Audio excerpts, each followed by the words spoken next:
Okey. Baik, Ustaz, pengalaman berada dekat Aceh berapa hari sana, Ustaz? Pengalaman yang sangat menginsafkan. Bahkan saya boleh sebut, kalaulah tidak keterlaluan, dia adalah mungkin kita kata keadaan mini Gaza. Jadi banyak lagi bandar-bandar, pekan-pekan yang tak ada elektrik. Itu yang saya kata jadi sangat macam pekan zombie. Kami jumpa api sama ada bumbung. Alhamdulillah tuan-tuan, ini bahagian Indomie. Jadi insya-Allah tuan-tuan, kita berjaya beli dalam yang dia cakap apa, hujan sudah reda tapi banjir masih ada. Lepas tu ada seorang budak tu kan, kasihlah roti. Melaporkan langsung dari tempat terjadi banjir. biarpun banjir, Kata-kata kami tetap semangat. hujan sudah reda tapi banjirnya masih ada. Seperti dia. Kasihlah roti. Tadi bawa beras segala macam, ibu cuman udah habis dikasih ke yang mencetuskan kemarahan dan kritikan ramai lah, sebab netizen mula mempersoalkan prioriti kerajaan di mana tawaran alat sukan dianggap sangat tak masuk akal, sedangkan rakyat Sumatera ketika ini hanya memerlukan makanan, tempat tinggal dan juga perubatan.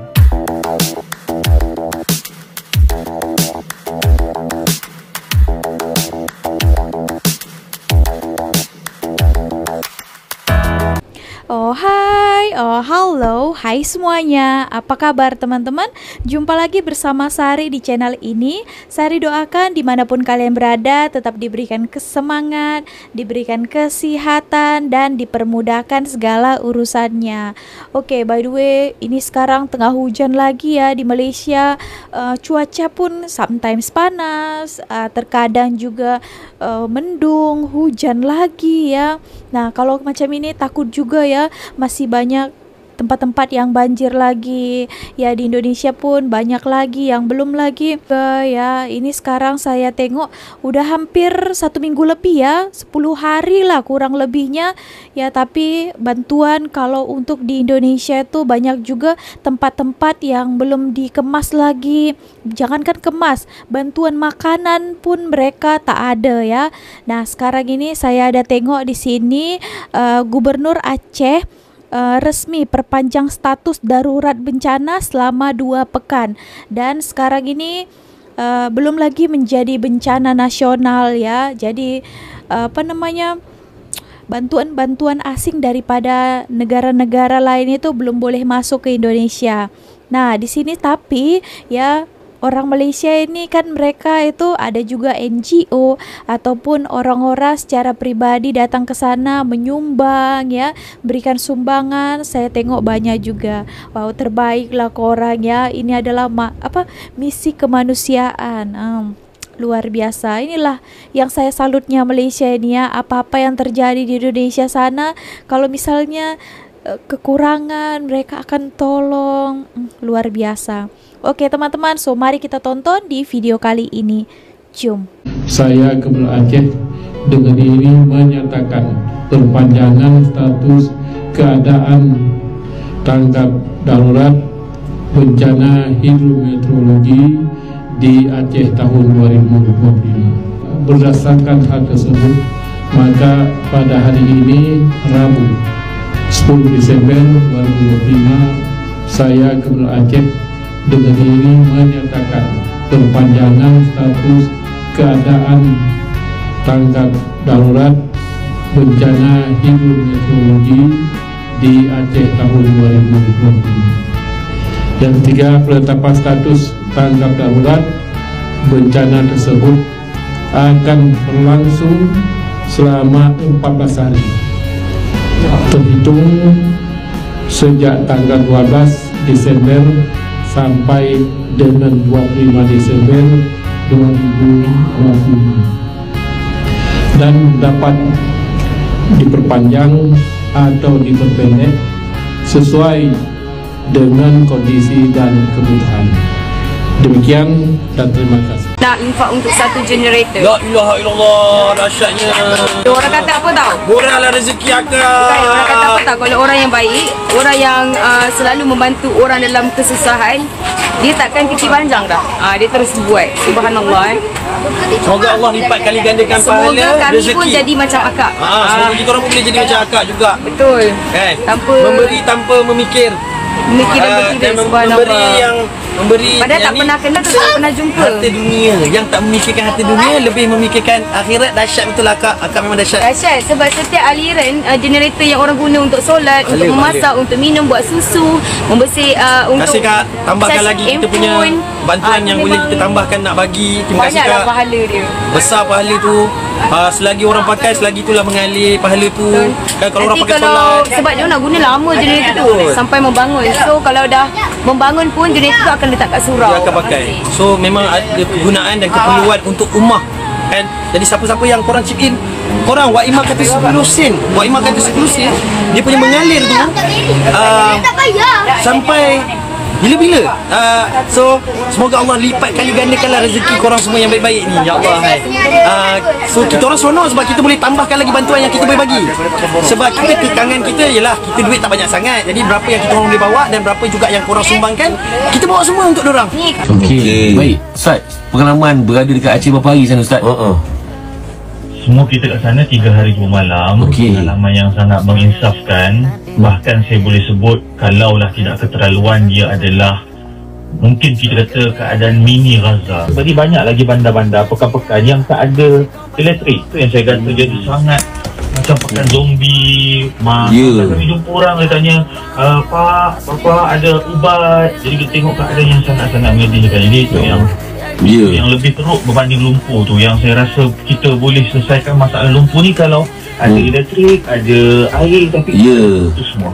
Jadi tanah runtuh tu dia lembik seketika ataupun dia turun, jadi dia masuk dalam kawasan kampung. Jadi sekarang ni kampung tu tenggelam dengan tanah bukit ataupun lumpur di mengeras. Jadi sekarang lebih daripada 10 kampung terlenyap. Maksudnya dulu kampung tu wujud, sekarang kampung dah tak ada. Allah. Ustaz, macam mana dengan sukarelawan-sukarelawan yang lain? Adakah ramai lagi daripada Malaysia yang ada kat sana, Ustaz? Kami pun baru tahu Pak Azad yang sebenarnya kami adalah yang terawal sampai. Tapi saya nampak bahawa ada beberapa lagi kawan-kawan kita yang dah mula cuba sampai di kawasan Aceh, Temiang, di PD Jaya. Jadi cuma sekarang memang dasar kerajaan dia belum lagi nak terima bantuan secara rasmi. Yang kita kena fokuskan, kita kena highlight adalah 1 juta orang kehilangan tempat tinggal ini dan 1000 yang telah maut. Besar ke ni? Jadi saya memang cuba untuk kontak Wisma Putra dan sebagainya. InsyaAllah nanti saya kontak supaya era dan kami boleh turun secara rasmi, insyaAllah. InsyaAllah. Baik, terima kasih banyak, Ustaz. Api risau ada bumbung. Alhamdulillah tuan-tuan, ini bahagian Indomie. Jadi insyaAllah tuan-tuan, kita berjaya beli dalam 200 kotak Indomie, makanan segera yang sesuai untuk mereka makan. Dan mereka minta data sekurang-kurangnya mereka dapat makan Indomie agar mereka cepat untuk masak dan mudah untuk mereka makan. Jadi tuan-tuan, hari ini kita beli dalam 200 kotak. Kita sekalikan dengan air, beras, minuman, biskut dan sebagainya, insyaAllah tuan-tuan. Kita akan penuhkan lori ini dengan makanan, air dan sebagainya, dan kita akan hantar ke kawasan banjir yang makan masa dalam 6 jam perjalanan, insyaAllah. Jadi bila sampai sana kita akan selesaikan, habiskan. Kalau ada rezeki tuan-tuan sumbangan masuk lagi, saya akan pastikan insyaAllah lori ini akan penuh balik dengan sumbangan tuan-tuan. Jadi tuan-tuan, teruskan menyumbang sama zakat. Mudah-mudahan sumbangan tuan-tuan mengembirakan mereka dan Allah ampunkan dosa kita, insyaAllah.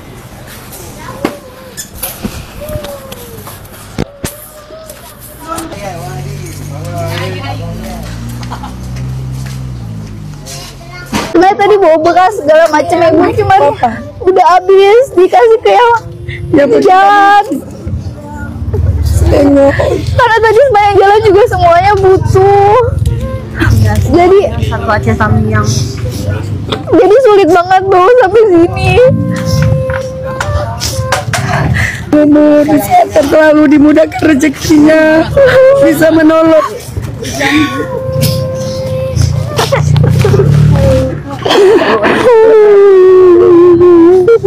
Ya Allah, anak Allah. Ibu ya, saya usahakan langsung disampaikan ke sini beberapa bantuan ya Ibu. Mohon maaf juga kalau ada kurang-kurangnya.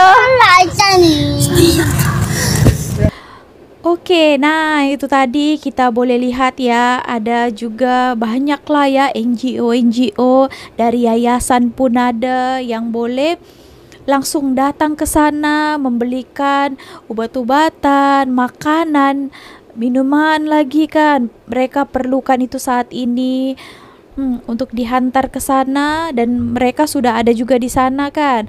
Dan ada lagi yang beberapa yang akan datang boleh membantu di sana. Kalian bolehlah QR ya, saya sudah bagi. Nah, kalau di sini pun ada, langsung aja ke yayasan nanti yang saya dapatkan di sini. Kalian boleh QR seberapa pun yang kalian bagi ya, mungkin itu sangat besar berguna bagi orang sana. Oke. So itulah ya. Netizen Indonesia pun ada juga ya yang masih katanya cari muka dan segala macam. Tapi komentar-komentar macam itu di orang itu kita ketepikan saja ya. Itu hanya beberapa orang yang mau provokasi aja. Tapi yang jelas intinya ramai juga orang-orang Indonesia yang lainnya itu sangat-sangat berterima kasih. Contohnya ketika Sari ada mempostingkan bantuan Malaysia itu dekat Instagram saya, banyak juga kawan-kawan saya itu cakap terima kasih Malaysia ya, dia salut, terharu. Asal ada kesusahan daripada Indonesia, Malaysia sedia membantu. Nah, itu komentar kawan saya lah dekat Instagram. Memanglah macam itu ya, banyak sekali. Terkadang kita harus singkirkan lah netizen-netizen yang toksit ini kan. Jadi kalian itu berbuat kebaikan kepada orang lain. Oke teman-teman, so kita tonton lagi video selanjutnya. Jom. Ada tengok tak yang video banjir budak-budak kat Indonesia tu, yang dia tengah redah banjir tu kan, yang dia cakap apa, hujan sudah reda tapi banjir masih ada. Lepas tu ada seorang budak tu kan, kasihlah roti. Ada tak tengok video tu kan? So dengan cerita selepas video tu tersebar, bantuan banyak masuk kan. Tapi unik kan cara, biasa kan bila orang kesusahan kan marah-marah, apa tu, salahkan ini salahkan itu. Tapi budak-budak tu dia buat satu konten yang kita kat Malaysia ni pun tersentuh kan, pengen nak bantu rasa kan. Betul tak? Macam dia hadapi banjir tu kan, kasihlah roti, muka tenang seronok. Tapi entahlah, tapi tak tahu, saya ulang 2-3 kali dah video tu kan. Tapi dengan cerita selepas video tu sebar dekat Indonesia, apa tu, banyak bantuan sampai. Dan kita pun kalau kat Malaysia ni ada diberi peluang nak bantu kan. Betul tak? Tak tengok tak video tu? Hari ini kata-kata tetap melaporkan langsung dari tempat terjadi banjir. Biarpun banjir, Kata-kata kami tetap semangat. hujan sudah reda tapi banjirnya masih ada. Seperti dia. Kasihlah roti. Bocah ini akhirnya dapat roti. Namanya Zain, si adik gemoy yang kemarin ramai banget di TikTok waktu ikut melaporkan kondisi banjir. Hujan sudah reda tapi banjirnya masih ada. Seperti dia. Kasihlah roti. Akhirnya, Sari Roti mengundang mereka untuk ngasih hadiah roti. Tapi karena Zain udah balik ke rumah orang tuanya, pengambilan hadiah diwakili oleh temannya yang baju merah. Seru sih, dari satu celutukan polos jadi berujung rezeki buat mereka. Oh, ini lagi kan ada video viral ya di tengah-tengah banjir macam ini itu. Ada satu video, mereka buat video. Lepas itu ada yang budak-budak agak gemuk sikit, dia cakap bagilah roti weh katanya. Bermakna mungkin dia lapar kan, tak ada makanan. So roti saja pun bolehlah kalian bagi kan. Jadi akibat video itu viral ya, sampai Malaysia juga ya, dan juga ada ditengok daripada Sari Roti ya. Tapi bukan jenama brand saya ya. Walaupun namanya Sari, dia bagi roti-roti kepada dia dan bangsa-bangsa banjir lainnya. Nah, viral sampai Malaysia. Orang Malaysia pun rasa, aduh kasihan sekali ya, nak belikan dia roti juga. Gitu. Okey, korang bolehlah sumbang ke banyak sebenarnya NGO ya yang sudah memang jelas mereka itu datang beri bantuan ke sana. Boleh kalian sisihkan sikit rezeki kalian kepada mereka sana, sangat berguna lah berapapun yang kalian berikan. Okey, semoga mereka tabah menghadapi ini semua, semangat atas cobaan-cobaan hidup yang memang kita cakap sabar pun tak boleh juga ya, karena mereka itu sangat-sangat kesusahan. Saya tengok katanya sudah macam mini Gaza ya, karena mereka pun kelaparan, tidak ada bantuan ya. Ada katanya macam sudah kebuluran ya, saking kelaparannya, dan mereka tidak perlukan uang tau. Mereka tak perlukan uang, mereka hanya perlukan makanan, ubat-ubatan dan juga air. Nah, gitu ya. Oke teman-teman, kita tonton satu video ini lagi. Ini tentang bencana ini. Kenapa sampai begitu mengerikan bencana tahun ini, hujung tahun ini ya. Sedangkan negara-negara lain pun ada juga ya. Thailand pun ada banjir, Malaysia pun ada banjir. Tapi kenapa teruk sekali keadaan ini di Sumatera dan juga Aceh? Kita saksikan video ini bersama-sama. Jom. Baru-baru ini tular tentang peristiwa ataupun bencana yang berlaku dekat Sumatera, Aceh, Indonesia. Ada video yang memaparkan rumah tenggelam sampai ke bumbung.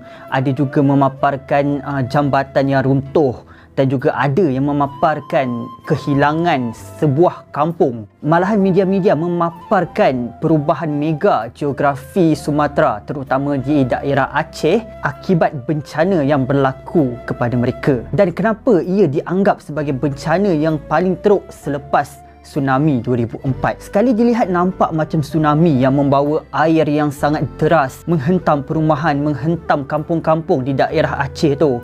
Tapi sebenarnya bukan. Apa yang melanda Sumatera kali ini adalah silent killer yang bukan datang dari laut, melainkan datang dari langit dan juga bukit.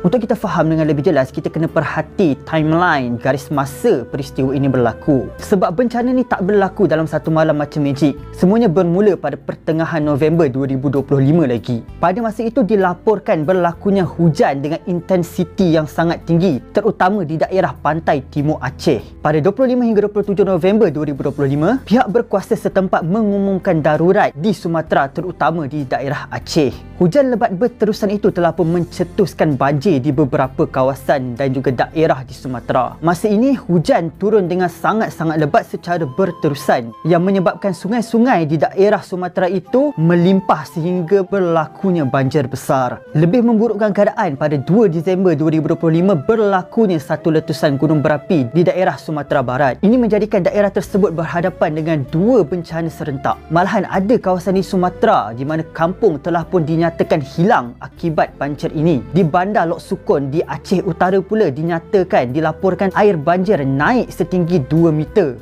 Dalam masa yang sama, berpuluh-puluh perkampungan di Aceh Timur telah pun terputus bekalan disebabkan jalan utama mereka yang rosak teruk. Ditambah lagi dengan jalan nasional mereka yang menghubungkan Medan dengan Bandar Aceh telah terputus akses selama berhari-hari. Pada tarikh yang sama, berlaku pula tanah runtuh yang sangat-sangat dahsyat seperti yang berlaku di Gayos West dan Subulu Salam. Ia telah mengakibatkan runtuhan tanah berskala besar yang mengalir deras seperti sungai dan telah pun menimbus banyak perumahan-perumahan di daerah itu. Dilaporkan lumpur ini saja berketinggian 2 meter dengan air bah yang boleh mencecah sehingga 5 meter. Jadi kalau kebiasaan mereka takut dengan air laut yang naik ke darat, sekarang air dari gunung berserta lumpur yang turun memusnahkan mereka. Berdasarkan kronologi tadi itu, kita boleh sahkan yang ini merupakan satu bencana hidrometeorologi yang berskala besar. Pakar cuaca setempat mengklasifikasikan bencana ini sebagai satu fenomena cuaca ekstrim di mana curahan hujan turun melebihi kapasiti yang mampu ditanggung oleh tanah dan sungai. Penduduk setempat dan juga aktivis melabelkan bencana ini sebagai bencana ekologi.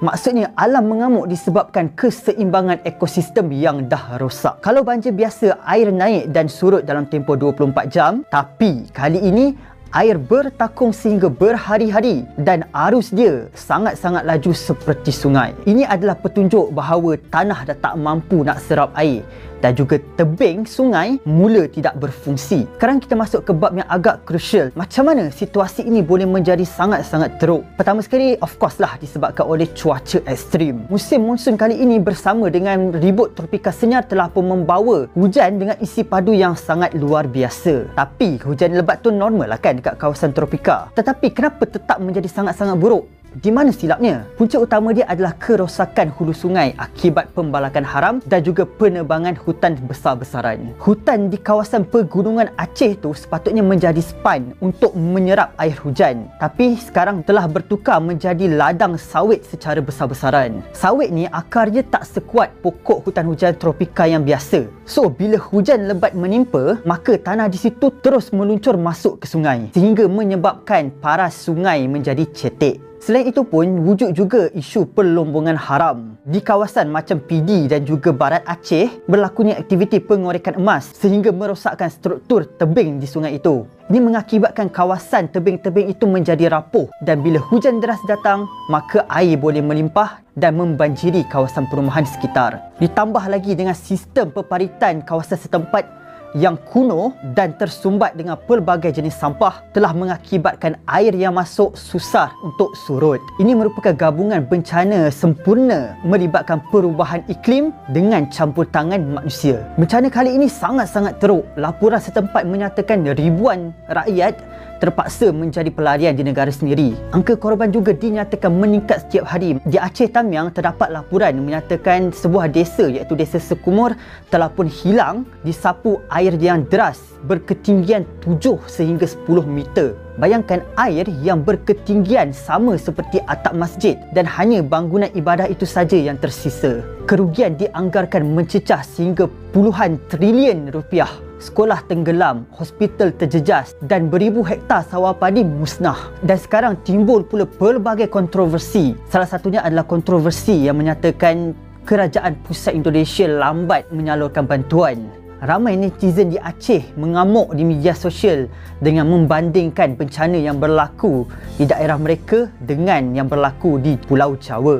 Dan ini telah pun mula menimbulkan semula naratif lama iaitu Aceh anak tiri dalam kalangan rakyat di sana. Ditambah lagi situasi makin genting apabila terdapatnya dakwaan kebuluran berlaku di daerah-daerah Sumatera tu. Malahan pemimpin Aceh sendiri mengeluarkan kebimbangannya yang mana dia menyatakan yang mangsa mungkin bukan mati disebabkan ditenggelami banjir tetapi mati disebabkan kebuluran. Bayangkan mereka siap buat video yang meminta Perdana Menteri kita Datuk Seri Anwar Ibrahim untuk bantu mereka. Selain itu, timbul pula isu tentang Starlink. Ketika banjir besar ini berlaku, Elon Musk mengumumkan perkhidmatan Starlink diberikan secara percuma sehingga penghujung Disember 2025. Namun, terdapatnya kabar angin mendakwa berlakunya pungutan liar, iaitu terdapatnya pihak yang didakwa mengambil kesempatan mengenakan bayaran kepada mangsa banjir. Selain itu juga terdapat juga kontroversi yang mengaitkan bantuan daripada Malaysia. Antara salah satunya adalah Malaysia melalui agensi swasta kita telah pun menyalurkan sekitar 2 tan yang terdiri daripada ubat-ubatan dan juga alat kesihatan yang dianggarkan mencecah sehingga 1 juta ringgit. Jumlah ini kemudian dibandingkan dengan bantuan yang diberikan oleh tokoh-tokoh setempat seperti dari Menteri Pemuda dan Olahraga juga pengerusi PSSI iaitu Erick Thohir, di mana Erick Thohir telah pun mengumumkan untuk memberi bantuan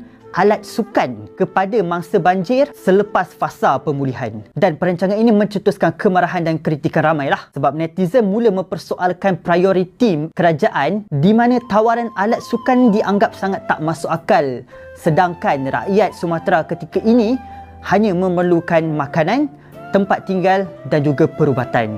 Dan setakat video ini dibuat dinyatakan yang paras air mula surut beransur-ansur tetapi situasi masih lagi sangat kritikal. Laporan rasmi menunjukkan 3 wilayah di Sumatera mencatat korban sehingga hampir 1,000 jiwa dengan hampir 1 juta penduduk yang lainnya menjadi pelarian. Dan Bandar Aceh merupakan bandar yang paling terjejas teruk.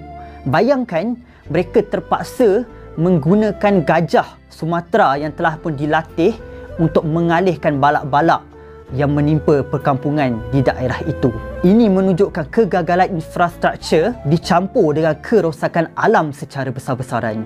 Jadi, selagi hutan terus ditebang dan sungai terus dikhianati, daratan rata tak akan pernah selamat dan kesannya akan ditanggung oleh rakyat biasa.